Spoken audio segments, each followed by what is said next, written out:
আমি ভারত থেকে শিবলীলা। আমার এখানে একটি প্রশ্ন আছে। আপনি আপনার লেকচার শুরু করেছিলেন এই কথা বলে যে ইসলাম হলো সর্বশেষ ধর্ম বা ধর্মের ক্ষেত্রে একটি বিপ্লব, এবং যদি এটি সর্বশেষ ধর্ম হয় তবে এই ইসলামের আগের ধর্ম কি ছিল? এবং পবিত্র কুরআনের ক্ষেত্রেও একই কথা প্রযোজ্য। যদি এটি সর্বশেষ হয় তবে কুরআনের আগে অবশ্যই এমন কিছু থাকতে হবে যা ঈশ্বর সম্পর্কে এবং আমাদের কি কি নিয়ম মানতে হবে সে সম্পর্কে বলে, ঈশ্বরের কাছে পৌঁছানোর জন্য। বোন একটি প্রশ্ন করেছেন যে আমি আমার লেকচারে বলেছি যে ইসলাম হলো সর্বশেষ ধর্ম এবং এটা একটি বিপ্লব। এখানে একটু ভুল বোঝাবুঝি হয়েছে। আমি কখনোই বলিনি ইসলাম সর্বশেষ ধর্ম। আমি বলেছি কোরআন হলো সর্বশেষ আসমানি কিতাব, বিপ্লব নয়। ঠিক আছে। এবং ইসলাম সর্বশেষ ধর্ম নয়, এটি প্রথম ধর্ম। ঠিক আছে। তার আগে যখন মানুষ ছিল, ইসলামের আগে অনেক ধর্ম বা অনেক এটা ছিল, সেগুলো কি হবে? সেই ধর্মের নিয়মকানুন কি ছিল বা কি হবে? বোন, বেশিরভাগ মানুষের মধ্যে একটা ভুল ধারণা আছে যে ইসলাম একটি নতুন ধর্ম যা 1400 বছর আগে এসেছে এবং নবী মোহাম্মদ সাল্লাল্লাহু সাল্লাম হলেন ইসলাম ধর্মের প্রতিষ্ঠাতা। এটি সম্পূর্ণ ভুল। ইসলাম অনাদিকাল থেকে আছে, যখন থেকে মানুষ পৃথিবীতে পা রেখেছে, এবং নবী মোহাম্মদ ইসলাম ধর্মের প্রতিষ্ঠাতা নন, তিনি হলেন আল্লাহর সর্বশেষ এবং চূড়ান্ত নবী। সুতরাং একটি ভুল ধারণা আছে যে ইসলাম 1400 বছর আগে আসেনি। ইসলাম এসেছে যখন থেকে মানুষ পৃথিবীতে পা রেখেছে, হাজার হাজার বছর ধরে। এবং ইসলাম হলো প্রথম ধর্ম এবং একমাত্র ধর্ম। আল্লাহ তাআলা কোরআনে বলেছেন, সূরা আলে ইমরান সূরা নম্বর 3 আয়াত নম্বর 19, ইসলাম, সর্বশক্তিমান ঈশ্বরের কাছে গ্রহণযোগ্য একমাত্র ধর্ম হলো ইসলাম। ইসলাম মানে ঈশ্বরের কাছে নিজের ইচ্ছাকে সমর্পণ করা। এটি আরবি শব্দ সিলিম থেকে এসেছে। তো আপনি আমাকে প্রশ্ন করেছেন ইসলামের আগে কি নিয়ম ছিল। ইসলামের আগে কোনো মানুষ ছিল না। সুতরাং সমস্ত নবী, আদম আলাইহিসসালাম, নূহ, ইব্রাহিম, ঈসা এবং নবী মুহাম্মদ সাল্লাল্লাহু আলাইহি ওয়াসাল্লাম নাম ধরে 25 জনের কথা কোরআনে উল্লেখ করা হয়েছে। কিন্তু আমাদের প্রিয় নবী বলেছেন পৃথিবীতে 1,24,000 নবী পাঠানো হয়েছিল। সুতরাং ইসলাম অনুসারে ইসলামই একমাত্র ধর্ম যা সর্বশক্তিমান ঈশ্বর পাঠিয়েছেন। কিন্তু সময়ের সাথে সাথে মানুষ এটি পরিবর্তন করতে থাকে। তাই যখনই তারা পরিবর্তন করেছে, অন্য একজন নবী এসেছেন এবং নতুন অন্য একজন নবীকে পাঠানো হয়েছে। সুতরাং হাদিস অনুসারে মিশকাতুল মাসাবি এর সহিহ হাদিস এটা বলে যে পৃথিবীতে 1,24,000 নবী পাঠানো হয়েছিল। প্রতিটি জাতির কাছে একজন নবী পাঠানো হয়েছিল। নাম ধরে শুধু 25 জনের কথা উল্লেখ করা হয়েছে। যখন বার্তাটি পরিবর্তন হয়ে গেল, তখন সর্বশক্তিমান ঈশ্বর নতুন একজন নবীকে পাঠালেন। সুতরাং যখন এটি পরিবর্তিত হলো, এটি একটি নতুন ধর্মে পরিণত হলো। কিন্তু সত্য ধর্ম কেবল একটি, যা হলো ইসলাম। ইসলাম মানে ঈশ্বরের কাছে নিজের ইচ্ছাকে সমর্পণ করা। ইসলাম শব্দটি মূল শব্দ সালাম থেকে এসেছে, যার অর্থ শান্তি। সুতরাং ইসলাম মানে ঈশ্বরের কাছে নিজের ইচ্ছাকে সমর্পণ করার মাধ্যমে অর্জিত শান্তি। সুতরাং আজকে যা আপনি দেখছেন, সর্বশক্তিমান ঈশ্বরের দেয়া ধর্ম কেবল একটি। এবং আপনি যদি একটা জরিপ করেন বোন, আজকের সমস্ত প্রধান ধর্মগুলোতে, তা হিন্দু ধর্ম, ইহুদি ধর্ম, খ্রিস্টান ধর্ম, এই সমস্ত ধর্মই হোক না কেন, আমি সাধারণত একজন মানুষকে যা বলি তা হলো আজকে শত শত এবং হাজার হাজার ধর্ম আছে, ঠিক কিনা বোন? হ্যাঁ। আমি একটা সাধারণ সমাধান দিচ্ছি যা যা সবাই মেনে নেবে। যদি শুধু আমি মেনে নিই আর আপনি না মানেন, তাহলে লাভ কি? ঠিক, চলুন আসা যাক। সুতরাং কোরআন সূরা আলে ইমরান সূরা নম্বর 3 আয়াত নম্বর 64 বলেছে, তাআলু ইলা কালিমাতিন সাওয়াইন বাইনা বাইনাকুম, এমন কথায় আসো যা আমাদের ও তোমাদের মধ্যে এক ও অভিন্ন। তাই আমি একজন মানুষকে বলি, ঠিক আছে, চলুন আমরা একমত হই যে একটি বই 100% ঈশ্বরের বাণী এবং প্রামাণিক। তা হিন্দু বলবে আমি বেদকে ঈশ্বরের বাণী বলে বিশ্বাস করতে আপত্তি করি না, ঠিক আছে। খ্রিস্টান বলবে আমি বাইবেলকে ঈশ্বরের বাণী বলে বিশ্বাস করতে আপত্তি করি না। ইহুদি বলবে আমি তাওরাতকে ঈশ্বরের বাণী বলে বিশ্বাস করতে আপত্তি করি না। মুসলিম বলবে আমি কোরআনকে ঈশ্বরের বাণী বলে বিশ্বাস করতে আপত্তি করি না। সুতরাং কোনো মারামারি নেই, ঠিক। আমি একটা সাধারণ সমাধান দিচ্ছি। জানেন, যখন আমি স্কুলে ছিলাম তখন ভেন ডায়াগ্রাম সম্পর্কে শিখেছিলাম। ভেন ডায়াগ্রাম মানে হলো দুটি বৃত্ত আছে যা সাধারণ, তা উভয়েরই অন্তর্গত। 3টি বৃত্তও থাকতে পারে। তাই আমি একটি সহজ সমাধান দিচ্ছি। আসুন আমরা ঝগড়া না করি। আসুন আমরা একমত হই যে এই সমস্ত ধর্মগ্রন্থে কি সাধারণ বিষয় রয়েছে। যা সাধারণ, আসুন আমরা তা অনুসরণ করি। যা সাধারণ নয়, সেটা নিয়ে আমরা ঝগড়া করব না, আমরা আগামীকাল আলোচনা করব। কিন্তু আসুন আমরা সাধারণ বিষয়টা অনুসরণ করতে একমত হই। আমি এখানে বিভেদ আনতে আসিনি, আমি এখানে ঐক্যবদ্ধ করতে এসেছি। কিন্তু কি হয়েছে, প্রতিটি ধর্মেরই নিজস্ব ধর্মগুরু আছে জানেন, হ্যাঁ হ্যাঁ, যে তারা নিজেদের জন্য সুবিধা তৈরি করে, যাদের জন্য যদি সবাই আমাকে অনুসরণ করে তাহলে আমি ধনী হয়ে যাব, আমি জনপ্রিয় হয়ে যাব। আমি বলি ভাই আমি এখানে নেই, আমি কোনো ধর্মগুরু নই, আমি কেবল একজন ছাত্র। হ্যাঁ তাই আমি একটা সমাধান দিচ্ছি যে আসুন আমরা একমত হই যে সমস্ত ধর্মগ্রন্থে কী সাধারণ বিষয় রয়েছে। আমি বলছি না যে শুধু কোরআন অনুসরণ করুন, আপনি অনুসরণ করতে চান ঠিক আছে, আমি অনুসরণ করতে চাই। আসুন আমরা কোরআন, বেদ, বাইবেল, তাওরাতে যা সাধারণ তা অনুসরণ করতে একমত হই। In Quran, in Veda, in Bible, in Torah. যা সাধারণ নয় সেটা সঠিক না ভুল আমরা আগামীকাল আলোচনা করব। তাই আমি প্রধান বিশ্বধর্মগুলোতে ঈশ্বরের ধারণা নিয়ে একটি বক্তৃতা দিয়েছি। যখন আমরা ধর্মগ্রন্থ অধ্যয়ন করি, যখন আপনি পড়েন আপনি একজন হিন্দু ঠিক বোন? হ্যাঁ, আমি একজন হিন্দু। হ্যাঁ, তো হিন্দি মানে যা ইন্ডিয়া থেকে আসে, সংজ্ঞানুসারে আমিও হিন্দু।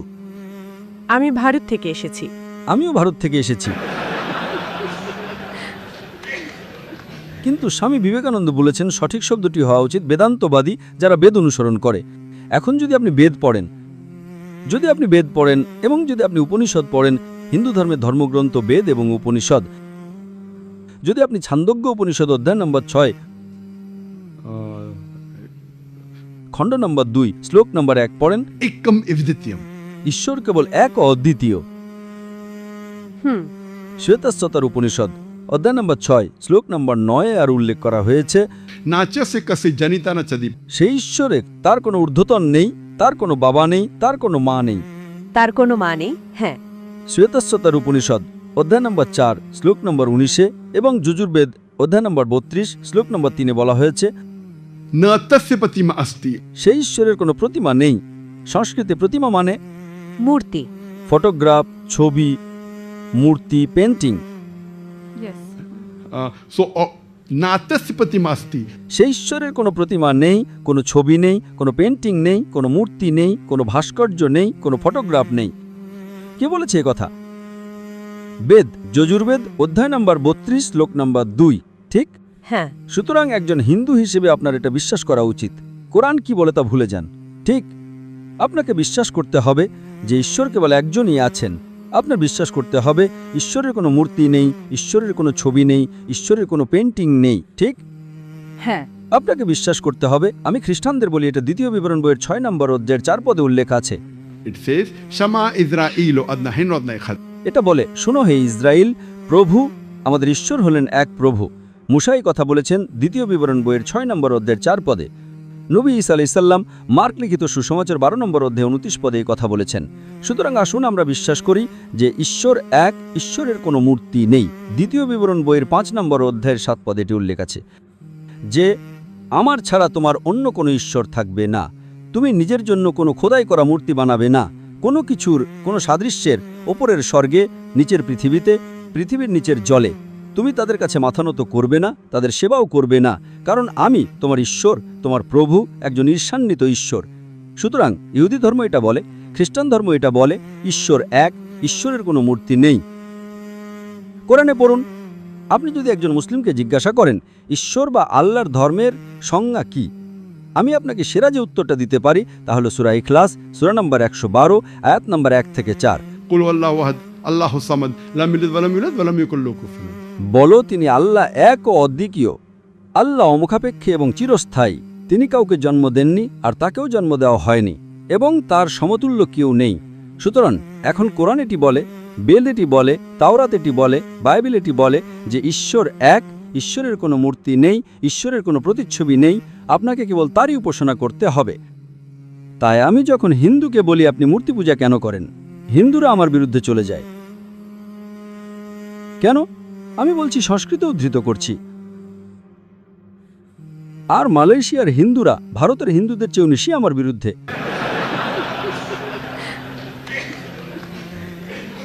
আপনারা জানেন তারা এখানে আমাকে বিনামূল্যে প্রচার দিয়েছে।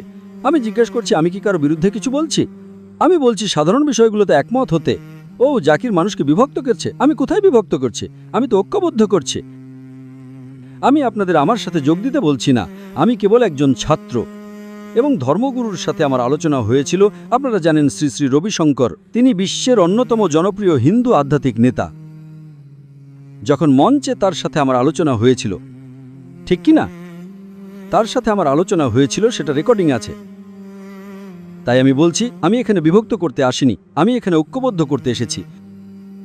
তারপর আমি তাদের বলি, এটা আপনাদের ধর্মগ্রন্থে উল্লেখ করা আছে। যদি আপনারা কল্কি অবতার পড়েন, আপনি কল্কি অবতার সম্পর্কে জানেন? হ্যাঁ স্যার। যদি আপনি কল্কি পুরাণ পড়েন, কল্কি পুরাণের অধ্যায় নম্বর 2, শ্লোক নম্বর 5, 7, 9, 11, 14তে বলা হয়েছে, আমি তথ্য দিচ্ছি, যে একজন শেষ অবতার আসতে চলেছে, যার বাবার নাম হবে বিষ্ণু যশ। বিষ্ণু মানে ঈশ্বর, যশ মানে বান্দা, ঈশ্বরের বান্দা। নবী মুহাম্মদ সাল্লাল্লাহু আলাইহি সাল্লামের বাবার নাম ছিল আব্দুল্লাহ, আল্লাহর বান্দা। কে বলেছে এটা? কল্কি পুরাণ, কোরআন নয়। এতে বলা আছে মায়ের নাম হবে সুমতি। সুমতি মানে শান্তি, প্রশান্তি। মুহাম্মদ সাল্লাল্লাহু আলাইহি সাল্লামের মায়ের নাম ছিল আমিনা, শান্তি, প্রশান্তি। তিনি সম্বল গ্রামে জন্মগ্রহণ করবেন, শান্তির গ্রাম মক্কা। তিনি মক্কার নেতার বংশে জন্মগ্রহণ করবেন। মুহাম্মদ সাল্লাল্লাহু আলাইহি সাল্লাম কুরাইশ বংশে জন্মগ্রহণ করেছিলেন। তিনি একটা গুহায় জ্ঞানায়গ্রাম করবেন। তিনি তা গারে হেরায় পেয়েছিলেন। তিনি উত্তর দিকে হিজরত করবেন এবং ফিরে আসবেন। নবী মুহাম্মদ সাল্লাল্লাহু আলাইহি সাল্লাম উত্তর দিকে মদিনায় হিজরত করেছিলেন এবং ফিরে এসেছিলেন। তার 4 জন খুব ঘনিষ্ঠ বন্ধু থাকবে, 4 জন খোলাফায়ে রাশেদিন। কে বলেছে এটা? কল্কি অবতার। এটা কোরআনে নেই। আপনি কি জানেন কোরআন এটা বলে না? কোরআন এই 4 জন বন্ধুর কথা বলে না, সেটা হাদিসে আছে, আমরা এটা বিশ্বাস করি। কিন্তু এটা কল্কি পুরাণে আছে বিস্তারিত। তাই যখন আপনাদের ধর্মগ্রন্থ বলছে যে কল্কি অবতার আসতে যাচ্ছেন, তখন আপনারা কেন কল্কি অবতার বিশ্বাস করেন না? বোন, আপনি কি আমাকে বলতে পারবেন এই কল্কি অবতার কে? দশম হ্যাঁ, বিষ্ণুর 10ম অবতার। আমরা এমনটাই বিশ্বাস করি। বিষ্ণুর 10ম অবতার, যিনি সর্বশেষ, যিনি আসবেন, তিনি কে আমি জানি না। আমি আপনাকে সাহায্য করছি। আমি একমত। আমি আপনাদের ধর্মগ্রন্থ পড়েছি। আমি আপনাদের ধর্মগ্রন্থ ঠিক না ভুল তা নিয়ে তর্ক করছি না। আপনি একজন হিন্দু, আপনি বিশ্বাস করেন, আপনি অনুসরণ করেন। আপনি আমাকে কোরআন থেকে যে কোনো কিছু বলুন, যে কোনো আয়াত, 114টা সূরা যে কোনোটি থেকে। আপনি এটা পছন্দ করেন বা না করেন, আপনি হয়তো বিশ্বাস করবেন না। আপনি বলবেন, ডক্টর জাকির, আপনি একজন মুসলিম, আপনি কেন অমুক সূরা এবং অমুক আয়াতটি অনুসরণ করেন না? যদি আমি না করি, আমি মানব যে আমি ভুল, আমি সেটা অনুসরণ করব, কারণ আমি বিশ্বাস করি আল্লাহ তাআলা কোরআন নাজিল করেছেন।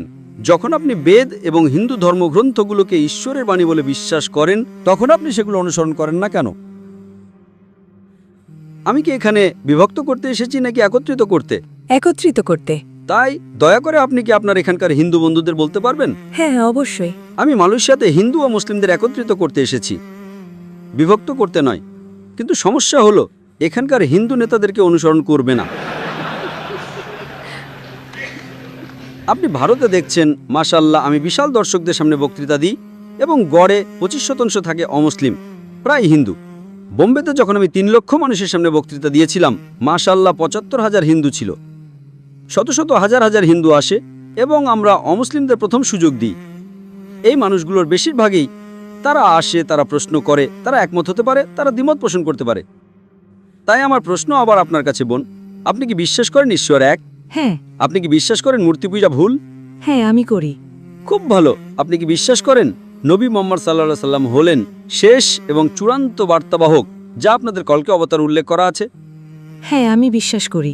খুব ভালো। খালাস, মাত্র 2টি ন্যূনতম জিনিসের প্রয়োজন বোন, কারো মুসলিম হওয়ার জন্য। যে কোনো মানুষের মুসলিম হওয়ার জন্য যে 2টি মূল শর্ত প্রয়োজন, তা হলো প্রথমত একমত হওয়া যে ঈশ্বর একজন, যার কোনো মূর্তি নেই। দ্বিতীয়ত এটা বিশ্বাস করা যে নবী মুহাম্মদ সাল্লাল্লাহু আলাইহি সাল্লাম হলেন বার্তাবাহক। দেখুন, যখন আপনি কোনো স্কুলে ভর্তি হন, আপনার একটা শর্ত পূরণের প্রয়োজন হয়। তারপর আপনি হয়তো নার্সারি থেকে জুনিয়র কেজি, তারপর প্রথম শ্রেণী, দ্বিতীয় শ্রেণী, তৃতীয় শ্রেণীতে যেতে পারেন। ইসলামের স্কুলে ভর্তি হতে একমাত্র সত্য ধর্মে, তা হলো এক ঈশ্বরে বিশ্বাস করা এবং নবী মুহাম্মদ সাল্লাল্লাহু আলাইহি সাল্লামকে বার্তাবাহক হিসেবে বিশ্বাস করা। তাই আমার মতে আপনি একজন মুসলিম বোন। যদি আপনি এক ঈশ্বরে বিশ্বাস করেন, ঠিক কিনা? হ্যাঁ। এবং যদি আপনি বিশ্বাস করেন যে মূর্তি পূজা ভুল, এবং যদি আপনি বিশ্বাস করেন নবী মুহাম্মদ সাল্লাল্লাহু আলাইহি সাল্লাম একজন বার্তাবাহক, মুসলিম হওয়ার জন্য এটাই প্রাথমিক প্রয়োজন। তারপর আপনি হয়তো দ্বিতীয় বিভাগ, প্রথম বিভাগ, বিশেষ সম্মান পেতে পারেন, সেটা পরের বিষয়। কিন্তু ন্যূনতম কারো মুসলিম হওয়ার জন্য এই 2টো জিনিসে বিশ্বাস করা জরুরি। এবং আবার মুসলিম মানে এই নয় যে আপনার নাম জাকির, সুলতান, মোহাম্মদ হতে হবে। মুসলিম মানে এমন একজন মানুষ যে তার ইচ্ছাকে আল্লাহ তাআলার কাছে সমর্পণ করে, তার ইচ্ছাকে আল্লাহ তাআলার কাছে সমর্পণ করে। তাই এই প্রশ্নটি আমি করছি বোন, আমি এখানে একত্রিত করতে এসেছি। আপনি আমাকে কোরআন থেকে যে কোনো কিছু বলুন। জাকির, আপনি বড় বড় বক্তৃতা দিচ্ছেন, ঠিক আছে, আপনি কেন কোরআনের এই সূরা এবং এই আয়াতটি অনুসরণ করেন না? এবং যদি আমি তা অনুসরণ না করে থাকি, আমি অনুসরণ করা শুরু করব, ঠিক কি না? আমি এখানে যা করতে এসেছি, এসে সাধারণ মিলগুলো খুঁজে বের করতে হিন্দু ধর্মগ্রন্থগুলোর মধ্যে, বাইবেলের মধ্যে। এবং আমি যদি ভুল হই, আপনি এসে আমাকে বলতে পারেন যে আমি ভুল। আমি একজন মানুষ, আমার ভুল হতে পারে, কিন্তু আমাকে বলুন আমার ভুল কোথায়। শুধু এটা নিয়ে প্রবন্ধ লিখে যে জাকির বিভক্ত করতে এসেছে, জাকির একজন তন্ত্রবাদী, জাকির অর্থ পাচার করছে। এর মাধ্যমে কি আমি বলতে পারি বেদ হলো কোরআনের ভিত্তি অথবা উহু ইসলামের নিয়মকানুন? দেখুন, আপনাকে যা বুঝতে হবে, সর্বশক্তিমান আল্লাহ তাআলা সূরা রাদ সূরা নম্বর 13 আয়াত নম্বর 38 বলেছেন যে that वो कुल्ली अजरिन किताब। প্রত্যেক যুগেই আসমানি কিতাব নাজিল হয়েছে। এটা কোরআনের একটি আয়াত যে আল্লাহ তাআলা অনেকগুলো আসমানি কিতাব নাজিল করেছেন। নাম উল্লেখ করে শুধু 4টির কথা বলা হয়েছে, তৌরাত, জাবুর, ইনজিল আর কোরআন। কিন্তু এমন অনেকগুলো ছিল যাদের নাম উল্লেখ নেই। আপনি আমাকে জিজ্ঞেস করছেন, আপনি কি বলতে পারেন এটা কোরআনের ভিত্তি? নিশ্চয়ই নয়, কারণ নাম উল্লেখ করা নেই। আমরা বিশ্বাস করি ইনজিল হলো ঈসা আলাইহিস সালামের উপর নাজিল হওয়া ওহী, জাবুর ছিল দাউদ আলাইহিস সালামের উপর নাজিল হওয়া ওহী, তারপর তৌরাত ছিল মুসা আলাইহিস সালামের উপর নাজিল হওয়া ওহী, এবং কোরআন ছিল মুহাম্মদ সাল্লাল্লাহু আলাইহি সাল্লামের উপর নাজিল হওয়া ওহী। কিন্তু আরও অনেক ওহী ছিল, সেগুলোর নাম আমার জানা নেই। একইভাবে নাম উল্লেখ করে কোরআনে মাত্র 25 জন বার্তাবাহকের কথা বলা হয়েছে: আদম, নূহ, ইব্রাহিম, মুসা, ঈসা, মুহাম্মদ আলাইহিমুসসালাম। কিন্তু নবীজি সাল্লাল্লাহু আলাইহি সাল্লাম বলেছেন পৃথিবীর বুকে 1,24,000 বার্তাবাহক পাঠানো হয়েছিল। আপনি আমাকে জিজ্ঞেস করতে পারেন, হ্যাঁ, ভারত থেকে কেউ আছেন? হ্যাঁ, আপনি আমাকে প্রশ্ন করেছেন কৃষ্ণকে কি আল্লাহর বাণী হিসেবে বিবেচনা করা যায়? কৃষ্ণ কি আল্লাহর একজন বার্তাবাহক হতে পারেন? রাম কি আল্লাহর একজন বার্তাবাহক হতে পারেন? আমি বলেছিলাম হতে পারে, হতে পারে, হ্যাঁ, হতে পারে না, আমি জানি না। আমি রাম আলাইহিস সালাম বলতে পারি না, কারণ তার নাম উল্লেখ নেই। হয়তো তিনি ছিলেন, হয়তো তিনি ছিলেন না। আপনি কি বেদকে আল্লাহর বাণী হিসেবে বিবেচনা করতে পারেন? এটা আপনার আগের প্রশ্ন ছিল। হ্যাঁ, আমি বলতে পারি হতে পারে, হতে পারে না, আমি জানি না। কিন্তু যদি আমি আজ বাইবেল পড়ি, বাইবেলে কিছু জিনিস উল্লেখ করা হচ্ছে যার সাথে আমি একমত হতে পারি না। বাইবেল বলে যে লূত আলাইহিস সালাম, নাউজুবিল্লাহ, তিনি তার মেয়েদের সাথে অজাচার করেছিলেন। আমি এটা বিশ্বাস করতে পারি না। তাই আমি যা বলি, বাইবেল হলো ইনজিলের একটা পরিবর্তিত রূপ, এটা মূল রূপ নয়। তাই আজকেও আপনাদের কাছে যা আছে, যদি আপনি কোরআন ছাড়া অন্যান্য সব ধর্মগ্রন্থকে বিজ্ঞানের পরীক্ষায় ফেলেন, সেগুলো ফেল করবে একমাত্র কোরআন ছাড়া। তাই যদিও এটা আল্লাহর বাণীও হয়ে থাকে, আজকে আপনাদের কাছে যেটা আছে সেটা হলো পরিবর্তিত রূপ। তাই আমি যা বলতে পারি, বেদ আল্লাহর বাণী হতে পারে, আমি জানি না। কৃষ্ণ হয়তো নবী হতে পারেন, হতেই পারে, আমি জানি না। কিন্তু যে বিষয়টা লক্ষণীয়, শেষ এবং চূড়ান্ত বার্তাবাহক নবী মুহাম্মদ সাল্লাল্লাহু আলাইহি সাল্লামের আগে আসা সকল নবী শুধুমাত্র ওই মানুষ এবং ওই সময়ের জন্যই ছিল। যেমন মুসা আলাইহিস সালাম শুধুমাত্র ইহুদিদের জন্য প্রেরিত হয়েছিলেন, ঈসা আলাইহিস সালাম শুধুমাত্র ইহুদিদের জন্য প্রেরিত হয়েছিলেন। কিন্তু নবী মুহাম্মদ সাল্লাল্লাহু আলাইহি সাল্লাম তিনি হলেন শেষ এবং চূড়ান্ত বার্তাবাহক। তিনি শুধুমাত্র মুসলিম বা আরবদের জন্য প্রেরিত হননি, তাকে সারা মানবতার জন্য পাঠানো হয়েছে। তাই যদি আমি মেনেও নিই যে রাম ঈশ্বরের একজন নবী ছিলেন, এমনকি কৃষ্ণও যদি ঈশ্বরের একজন নবী হন, তারা সবাই একজন চূড়ান্ত বার্তাবাহক আসতে যাচ্ছেন, নবী মুহাম্মদ সাল্লাল্লাহু আলাইহি সাল্লামের দিকে নির্দেশ করে গেছেন। এটাই কলকি অবতার উল্লেখ করা আছে, এটাই বাইবেলে উল্লেখ করা আছে।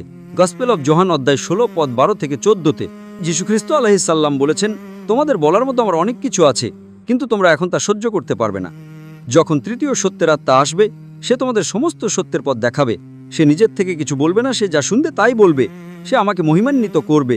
তাই যীশু খ্রিস্ট আলাইহিস সাল্লাম বলেছেন, আমার অনেক কিছু বলার আছে, কিন্তু তোমরা এখন বুঝতে পারবে না। যখন নবী মুহাম্মদ সাল্লাল্লাহু আলাইহি সাল্লাম আসবেন, তিনি তোমাদের বলবেন।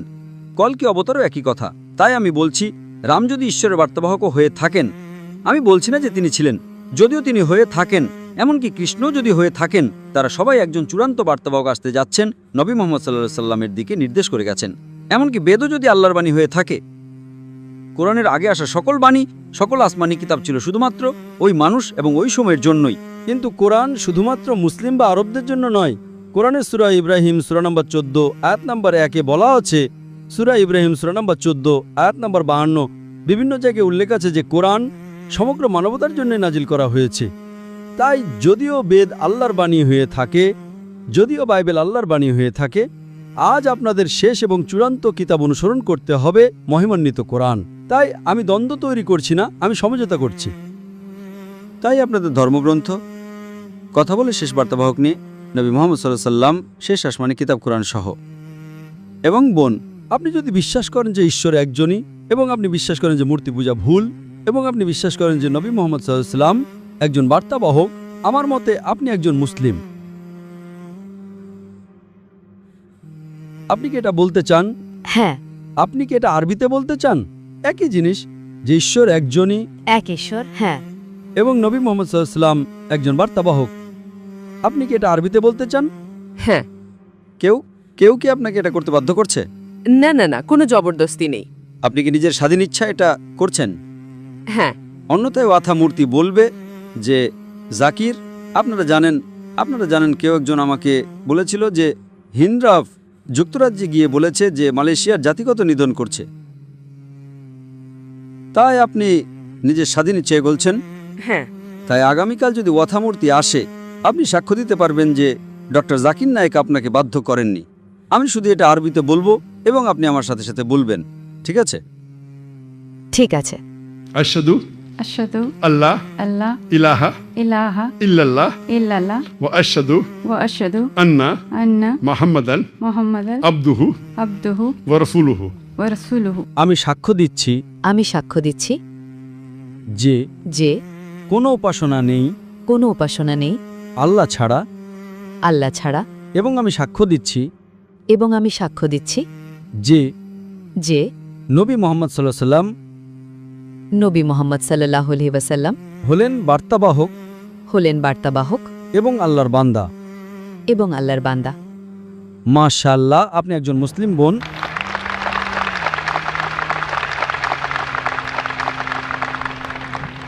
এবং আমি আল্লাহ সুবহানাহু ওয়া তাআলার কাছে প্রার্থনা করি যেন তিনি আপনাকে আরও হেদায়েত দান করেন। আমরা এখানে একত্রিত করতে এসেছি, আমরা এখানে বিভক্ত করতে আসিনি। এবং মুসলিমদের সাথেও আমার একই নীতি। বিভিন্ন ধরনের মুসলিম আছে, ইসলামে কোনো বিভাজন থাকা উচিত নয়।